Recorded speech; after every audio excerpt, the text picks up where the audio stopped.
Hello guys, welcome to Officer Maker online classes. तो guys, जैसा कि आपको पता है कि इस मंथ लास्ट में हमारा एसबीआई क्लर्क मेंस का एग्जाम है। तो गाइस, मेंस में हम मैथ सेक्शन में देखते हैं कि ज्यादातर जो क्वेश्चन पूछे जाते हैं वो डीआई से रिलेटेड होते हैं, चाहे वो पाई चार्ट हो, चाहे वो बार डायग्राम हो या फिर आपका कैशलेट हो। इस तरीके से हमें बहुत सारे क्वेश्चंस देखने को मिलते हैं। और गाइस, पेपर जो होता है वो उतना ज्यादा टफ नहीं होता, उतना हाइप लोगों ने बना दिया है, लेकिन उतना ज्यादा टफ नहीं होता। तो गाइस, इस वीडियो के अंदर हम बेसिकली कोशिश करेंगे कि एसबीआई के मेंस के पैटर्न से हम थोड़ा अपने आप को रूबरू कर लें, थोड़ा जान ले उसके पैटर्न को, और उस हिसाब से हम अपना माइंड सेट करें और उसी हिसाब से हम क्वेश्चंस को अटेम्प्ट करें। तो गाइस, चलिए आज हम लोग पाई चार्ट से रिलेटेड एक क्वेश्चन डिस्कस करेंगे। तो टाइम वेस्ट ना करते हुए चलिए हम पहले अपने क्वेश्चन करते हैं। अगर गाइस अब तक आपने मेरे चैनल को सब्सक्राइब नहीं किया तो प्लीज सब्सक्राइब कर ले एंड गाइस वीडियो को लाइक जरूर करें। चलिए गाइस, हम देखते हैं अपना पहला क्वेश्चन। तो गाइस, ये हमारा क्वेश्चन है, आप इसे पढ़ सकते हैं। क्या बोला गया यहाँ पे, percentage distribution of income of 7 forms in year 2010 and 2013 is given below in pie chart. मतलब गाइस बोल रहा है कि ये जो डाटा है ये है 2010 का एंड दिस इज फॉर 2013। ये डाटा दिया गया है 7 फॉर्म्स का, परसेंटेज डिस्ट्रीब्यूशन है किस चीज का, तो इनकम का। ये याद रखिएगा, ये किस चीज का डाटा दिया गया है, तो इनकम का डाटा दिया गया है। आगे देखते हैं, percentage distribution of some forms are not given. कुछ फॉर्म्स की परसेंटेज डिस्ट्रीब्यूशन जो है वो नहीं दी गई है। तो आप यहाँ देख सकते हैं 2013 के डाटा में जी, एफ और ई का नहीं दिया गया है। You have to calculate these value if required to answer the question. आपको इनकी वैल्यूज कैलकुलेट करनी पड़ेगी अगर अभी मतलब किसी क्वेश्चन में अगर रिक्वायरमेंट इनकी वैल्यूज की पड़ती है तो। यहाँ पे गाइस आप देख सकते हैं, A 10%, B 6%, C 7%, D 9%, E 21%, F 3% and G 44%। 2013 में guys A 11%, B 4%, C 8%, D 6% and जो रेस्ट है उसका डाटा नहीं दिया गया। और गाइस अब पहला क्वेश्चन आप देख लीजिए, if expenditure of B in 2010 is 80% of its income। तो गाइस बोला जा रहा है कि B का अगर जो एक्सपेंडिचर है मतलब खर्चा जो है वो उसके इनकम का अगर 80% होता है, कब, तो आपका देखिए एक्सपेंडिचर 2010 कब गाइस, 2010 में अगर बी का एक्सपेंडिचर खर्च उसकी इनकम का 80% होता है and expenditure of E in 2013 is 60% of its income. और गाइस ई का 2013 में, मतलब यहाँ पे ई का 2013 में वो जितना कमाता है उसका वो 60% खर्च कर देता है and income of E in 2013 is 33 1/3 more than the income of E in 2010। कह रहा है गाइस कि ई का जो इनकम है 2013 में, वो जो ई का जो इनकम आपका 2010 में था इससे 33 1/3% ज्यादा है। Then saving of B in 2010 is what percent of saving of E in 2013? तो क्या कह रहा है गाइस कि जो सेविंग ऑफ B है तब 2010 में जो B की सेविंग है वो 2013 में E के सेविंग का कितना प्रतिशत है। ये गाइस आपके ऑप्शन है। मैं चाहूंगा कि आप वीडियो को पॉज करें यहाँ पे और इस क्वेश्चन को अटेम्प्ट करें गाइस। आई होप गाइस आपने अटेम्प्ट किया होगा। अब आइए इसे देखते हैं कि ऐसे क्विकली अगर हमें बनाना हो तो हम इस क्वेश्चन को किस तरीके से टैकल करते हैं, किस तरीके से अटेम्प्ट करते हैं। तो गाइस जैसे कि यहाँ मैंने पढ़ा था, expenditure of be in 2010 is 80% of its income. ठीक है गाइस, आपने क्वेश्चन पढ़ लिया होगा, समझ भी गए होंगे। यहाँ पे आप एक चीज देखिए कि इनकम ना तो यहाँ दी गई है ना ही यहाँ दी गई है, परसेंटेज टर्म्स में है। तो B का रेट 6% है। तो सपोज लेट कर लेते हैं कि B कितना कमाता है, 600 रुपए कमाता है। अब अगर वो 600 रुपए कमाता है तो वो खर्चा कितना करता है, 80%। अब बचाता कितना है गैस, तो 20%। तो इसका 20% बचाता है। तो अब 600 का 10% 60, 20% 120। तो गाइस ये एक डाटा है जो हम यूज करेंगे और ये हमसे यहाँ पूछ रहा था। देखिए सेविंग ऑफ बी, तो बी की हमने सेविंग निकाल ली यहाँ से, ठीक है गाइस। अब आगे आते हैं, हम ई को देखते हैं। अब देखिए and expenditure of E in 2030 is 60%। ये तो गाइस अभी तक हमें पता नहीं है कुछ। Of its income and income of E, यहाँ देखिए गाइस ई की इनकम 2010 में 2013 में कितनी ज्यादा थी, तो 33, 1/3% more than the income of E in 2010। अब गाइस अगर इसे मैंने 600 लिया है तो इसी परसेंटेज टर्म्स में या इसी के टर्म में अगर ई का हमें निकालना तो ये कितना हो जाएगा, 2100 रुपए। अगर 6% बराबर 600 तो 1% बराबर 100 और 21% बराबर 2100। आई होप गाइस ये आपको समझ में आएगा 2100। अब यहाँ पे देखिए 33 1/3% का मतलब क्या होता है 1/3, तो इसका 1/3 कितना हो जाएगा 700 हो जाएगा, ठीक है गाइस। तो यहाँ से 700। अब यहाँ देखिए क्या बोल रहा था कि ई की 2013 की जो इनकम है वो इतनी ज्यादा है उसकी इनकम से जो वो कमाता था 2010 में। तो 2010 में 2100 कमाता था, इसमें इतना और ऐड करते हैं, इससे इतना ज्यादा है, तो कितना हो गया उसका 2013 में, तो 2800 रुपए हो गया। अब गाइस अब यहाँ देखिए आप कि यहाँ क्या बोल रहा था, ई 60% खर्चा करता है तो बचाता कितना है 40%। तो इसका 40% मतलब 40/100 कर ले आप, या फिर आप डायरेक्ट 280 को 4 से मल्टीप्लाई कर दे। तो यहाँ गाइस अब इसे अब देखिए एक डाटा आपको मिल गया था और आपसे वैल्यू इसी की पूछ रहा था कि 120 इसे कैलकुलेट कर लीजिए। तो 0, 8 4 32/2 कैरी 3, 4 2 8 और 3 11 into 100। इसकी परसेंटेज हमसे पूछ रहा था कि बी की जो सेविंग है 2010 की, वो ई की सेविंग 2013 में जो उसके कितना परसेंट है। अब गाइस आप यहाँ से इसे काट सकते हैं, काट लीजिए। तो 56 एंड 56 यहाँ 3 एंड ये हो जाएगा आपका 16 और ये हो जाएगा हमारा 50, तो ये 14, तो ये 7 और ये 25, तो ये 25 into 3 कितना हो गया गाइस 25। मतलब आप इसे काट, अगर आपको साथ ना दिख रहा हो तो आप 120/1120 into 100 इसे कट करेंगे, तो यहाँ पे 25 into 3 मतलब 75 नीचे बचा हमारे पास 7, ये हमारा आंसर हो जाएगा, मतलब ऑप्शन नंबर ए हमारा करेक्ट होगा। तो आप देख सकते हैं कि किस तरीके से मैंने इसे बनाया। आई होप आपने भी इससे अच्छे मेथड से बनाया, अगर नहीं तो आप इस अप्रोच को फॉलो करके इस क्वेश्चन को जल्दी बना सकते हैं। तो आइए गाइस अब हम इसी से रिलेटेड इसी का सेकंड क्वेश्चन देखते हैं। तो गाइस ये हमारा सेकंड क्वेश्चन है। यहाँ गाइस नोट में ये चीज आप देख सकते हैं, ratio of total income of 2010 and 2013 is 5:7। ये आप देखिएगा एंड गाइस मैं आपको क्वेश्चन बताता हूँ, उसके बाद आप इसे बनाने की खुद कोशिश करें। क्या दिया है, the difference between the total income of all firms in 2010 and total income of all firms in 2013 is D. कि गाइस 2010 में जो जितना कमाते हैं ये लोग और 2013 में जितना कमाते हैं ये सातों कंपनियां मिलकर, उनका डिफरेंस कितना है, डी है। Then what is the ratio of average income of firm A B and E together in 2010।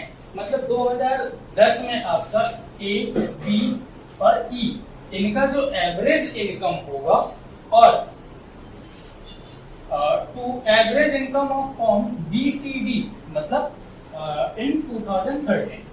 तो 2013 में बी सी डी और इसमें 2010 में ए बी ई, इन दोनों के एवरेज इनकम का रेशियो कितना होगा। तो आप वीडियो पॉज करके यहाँ आप बना सकते हैं, उसके बाद मैं अपना अप्रोच आपको बताऊंगा कि इसे आप जल्दी किस तरीके से बना सकते हैं।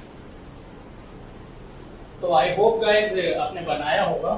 तो आइए देखते हैं कि इसे जनरली देखिए जब परसेंटेज के टर्म में आपको इस तरीके से डाटा दिया जाए या इस तरीके का क्वेश्चन हो, तो पहले इसे हम बेसिक मेथड से देख लेते हैं किस तरीके से बनाएं। तो गाइज यहाँ आप अंतर देख सकते हैं, यहाँ आपको क्या बोला गया है 5:7।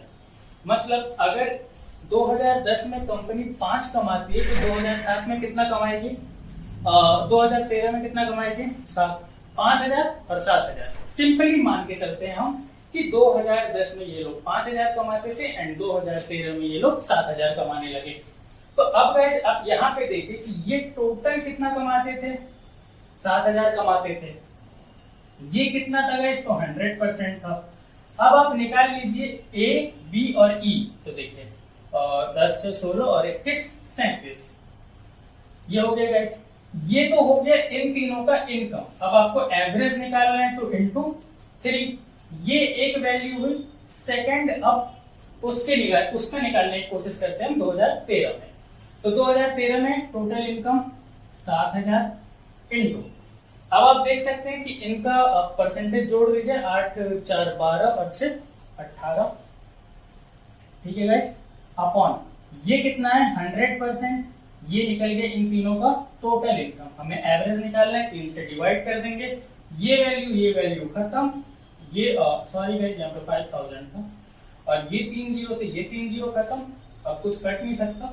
इसे आप 37 को 5 से मल्टीप्लाई करेंगे तो हो जाएगा 185। अब इसे करेंगे 18 इंटू 7 तो कितना हो जाएगा 126।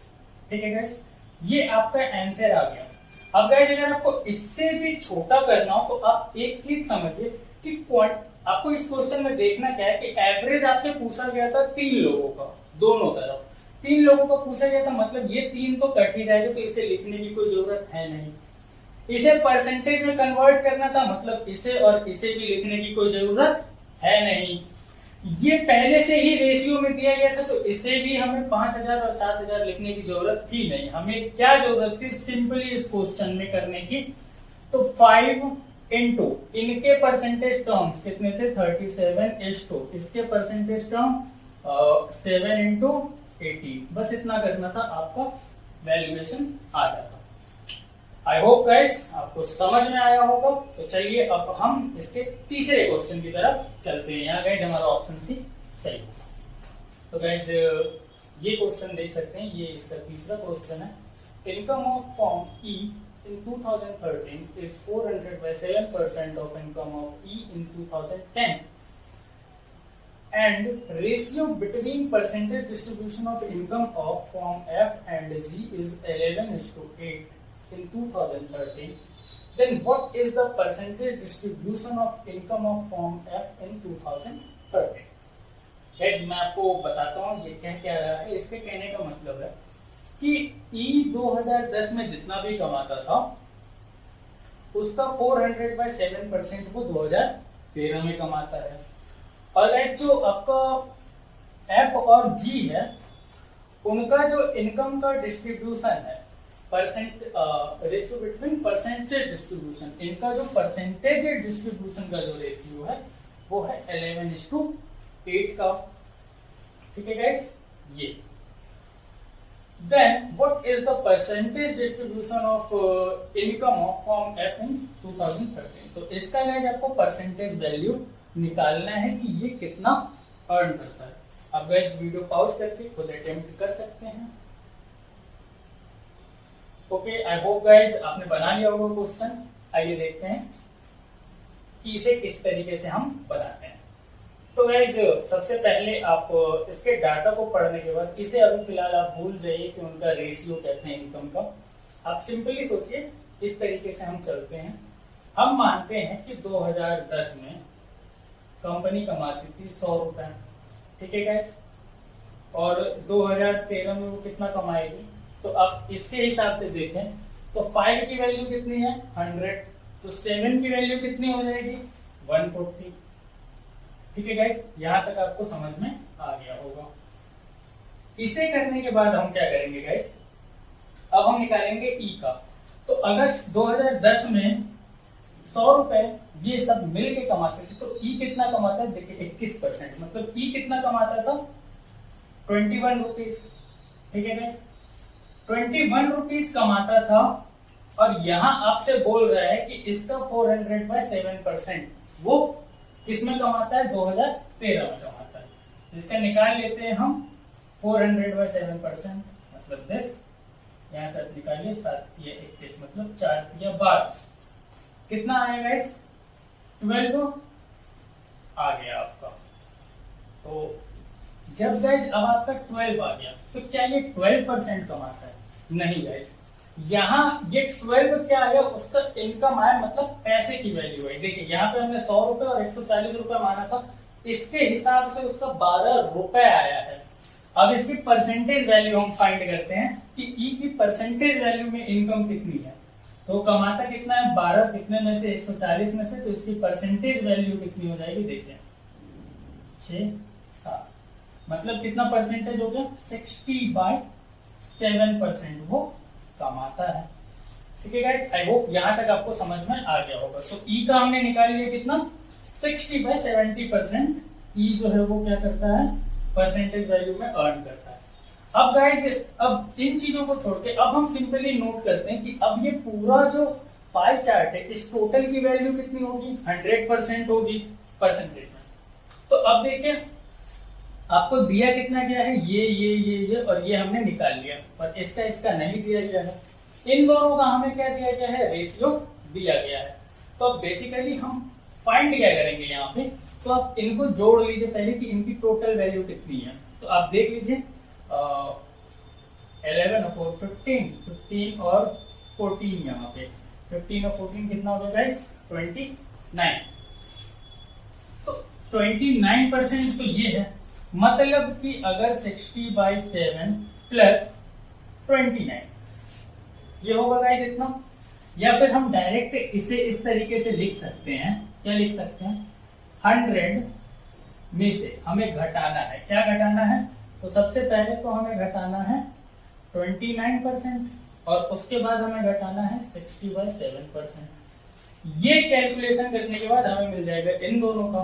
तो इसे कैलकुलेट आप कर लीजिए, देखिए यहाँ हो जाएगा 700, यहाँ हो जाएगा गाइज 3 यहाँ से बचा 6 7 14 और 6 20 और यहाँ हो जाएगा 60/7। अब यहाँ देखिए गाइज 10 में से 3 गया तो बचा कितना हमारे पास 7। ठीक है गाइज, यहाँ पे 6 आएगा। अब 9 में से 6 गया तो बचा कितने हमारे पास 3 और गाइज ये 6 में से 2 गया तो बचा कितना हमारे पास 4। ठीक है गाइज अपॉन 7। ये परसेंटेज वैल्यू किसकी आई एफ और जी दोनों की मिली हुई आई। अब देखिए आपसे पूछ क्या रहा था, वो परसेंटेज ही पूछ रहा था, परसेंटेज डिस्ट्रीब्यूशन पूछ रहा था किसका एफ का, मतलब 11 का पूछ रहा था वो। ठीक है गाइज, अगर वो 11 का पूछ रहा है तो अब आप यहाँ पे नोट कीजिए कि ये जो वैल्यू है ये इन दोनों का सम है। तो ये वैल्यू कितने की है 19 की वैल्यू है। हमसे पूछ किसकी रहा है एफ की, मतलब वो पूछ किसकी रहा है 11 की वैल्यू पूछ रहा है। तो हो गया गाइस, इसे 19 से काटिए 2 टाइम्स एंड 3 टाइम्स। अब इसे आप मल्टीप्लाई कीजिए तो 11 3 जा 33 का 3 कैरी 3 11 2 22 मतलब कैरी 3 25 अपॉन 7%। ये गाइस हमारा हो गया आंसर, मतलब ये हमारा सही है। तो आई होप गाइस आपको समझ में आएगा कि किस तरीके से इसे सॉल्व करना है। यहाँ पे बेसिकली मैं आपको ये नहीं बता रहा कि आप सॉल्व कैसे करेंगे या क्या करेंगे, मैंने सिर्फ आपको एक प्रोसेस बताया कि किस प्रोसेस में जाना है आपको, कि क्वेश्चन समझते हुए आप किस प्रोसेस में जाए, क्वेश्चन जल्दी से जल्दी आप बना सके और अपना टाइम सेव कर सके मेंस में। तो आई होप आपको ये समझ में आया होगा। तो चलिए अब हम नेक्स्ट क्वेश्चन की तरफ अपने चलते हैं। तो गाइस ये हमारा लास्ट क्वेश्चन है एसबीआई का, आप देख सकते हैं। तो आइए क्वेश्चन देख लेते हैं क्या है। बोला क्या जा रहा है guys, income of firm A B and E together, मतलब ए बी और ई टुगेदर इन 2010, ए बी और ई 2010 में कुछ कमाते हैं। What percent more and less, बोल रहे कि ये तीन जो कमाते हैं मिलके वो कितना ज्यादा या कितना कम है। Income of firm C D and E together किससे, तो income of C D and E together. If income of firm E, अब बोल कह रहा है कि फर्म ई का जो इनकम है कब 2013 में वो क्या है 50% more than income of firm A in 2010। वो एक जो 2010 में जितना कमाता है उससे 50% ज्यादा है।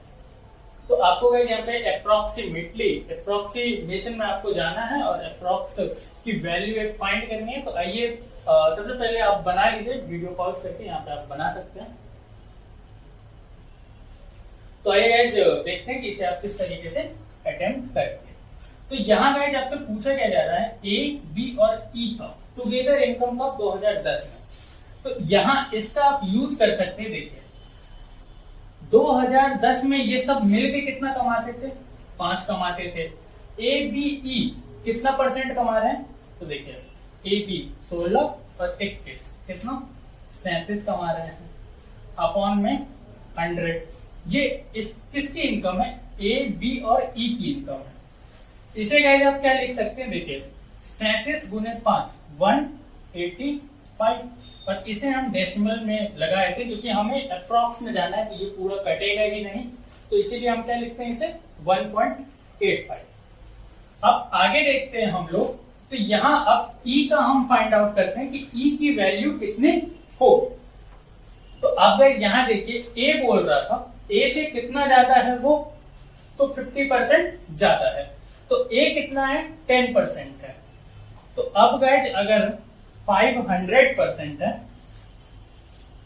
तो ए कितना होगा 10/100। तो इसकी अब वैल्यू कितनी हो जाएगी, तो 0.5। अब गाइस इससे वो कितना ज्यादा है, तो इससे इसका वो कितना गुना है ये देख लेते हैं। तो इसका वो मतलब कि 150/100 लिख सकते हैं आप इसे, या फिर आप इसे ना लिखना चाहें तो आप इसे 3/2 भी लिख सकते हैं। तो इससे आपका डायरेक्ट किसकी वैल्यू आ जाएगी, ई की वैल्यू आ जाएगी। तो इसे आप निकाल लीजिए। तो देखिए कितना हो जाएगा 1.5/2। इसे आप फर्दर और डिवाइड कर सकते हैं तो 0.75। ये किसका आ गया, ई का आ गया। ये किसका है गाइस, ई का है। तो यहाँ पे ई फाइंड आउट जब हो गया हमारा, तो अब हमें क्या करना है, इनकी टोटल इनकम निकालनी है। तो ई की जो वैल्यू आई है ये परसेंटेज में नहीं है, मनी के फॉर्म में है। अब यहाँ पे सी और डी, तो इन दोनों का कितना है 8 से 14 निकाल, 14%। टोटल कितना है 60। तो 7 × 14/100। तो यहाँ गाइस कितना हो जाएगा 98/100। तो इसे आप क्या लिख सकते हैं 0.98, क्योंकि 98/100 तो 2 डेसिमल इधर खिसक जाएगा। और यहाँ पे गाइस ई का आप ऐड कर दें इसमें, तो ये कितना हो जाएगा 8 5 13 और यहाँ पे 1.73। अब आप देख सकते हैं गाइस कि ये इससे कितना ज्यादा है। तो कितना ज्यादा है ये इससे, तो 0.12 ज्यादा है। ठीक है गाइस। तो अब आपको निकालना किसका था, तो अब बेस में देखिए इससे लेके हमें चलना है कि ये इसका कितना परसेंट मोर और लेस था, मतलब ये इसका कितना परसेंट मोर और लेस था। तो कितना ये क्या है, तो मोर है, तो हमने लिख दिया कितना है, और किससे है तो इससे इंटू 100 हम करते हैं, डेसिमल कट जाएगा तो हो जाएगा आपका 1200/175। तो इसे गाइस अब आप सॉल्व करेंगे तो आप देख सकते हैं कि 4 गुना तो होगा नहीं, 10 गुना हो नहीं सकता, 8 गुना में भी ज्यादा हो जाएगा ये। तो आपका अप्रोक्स में क्या आ जाएगा 7% आ जाएगा। तो गाइस आज के लिए बस इतना ही। अगर आपको इसी तरीके के और भी डीआई से रिलेटेड वीडियो चाहिए मेंस लेवल के, तो आप इस वीडियो को लाइक करें और नीचे कमेंट में हमें जरूर बताएं कि आपको और किस तरीके के डीआई के वीडियो चाहिए। और गाइस हमारे चैनल को आपने सब्सक्राइब नहीं किया है तो प्लीज सब्सक्राइब कर ले, वीडियो को लाइक करें और ज्यादा से ज्यादा शेयर करें। Thank you so much for watching this video guys.